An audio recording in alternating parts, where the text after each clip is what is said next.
7h22 sur Europe 1. Retour ce matin, Dimitri Pavlenko avec les enfants d'Europe 1 sur la fin du service militaire. Oui, 28 mai 1996, Jacques Chirac évoque en effet la suspension de la conscription nationale et le projet de loi, lors d'Autriche, est adopté l'année suivante par l'Assemblée.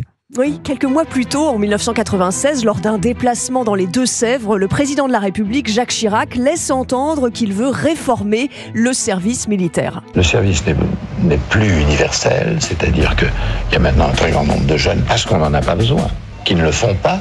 Et donc tout naturellement, les plus malins y échappent. Un peu plus tard, Jacques Chirac parle de professionnaliser l'armée, terminer la conscription obligatoire, fini le service militaire, ce monument républicain instauré 2 siècles plus tôt, en 1798. Il demande à son Premier ministre Alain Juppé de lancer un grand débat national.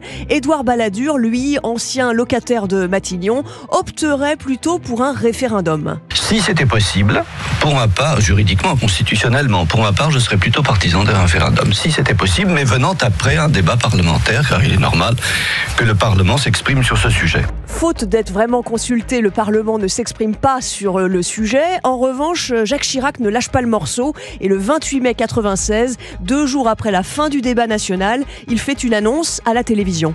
Que chaque jeune Français, dans l'année de sa majorité, vive une rencontre avec la nation. Tous les jeunes Français, garçons et filles, devront participer à un rendez-vous civique. C'est, semble-t-il, une décision personnelle de Jacques Chirac. Et chez les jeunes, les avis divergent sur la nécessité ou non de ce service civique. Ça me fait pas du tout fantasmer de faire le service militaire comme les garçons. Moi, ça m'a toujours intrigué les 3 jours. C'est un espèce d'univers réservé aux hommes.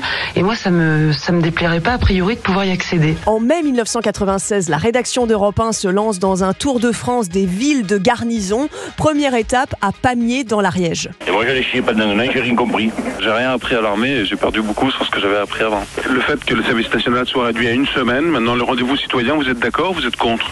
Moi je pense que en 1 semaine on fait pas grand chose. Et ce qui sera finalement instauré, c'est une journée d'appel de préparation à la défense obligatoire, d'abord réservée aux garçons, puis étendue aux filles.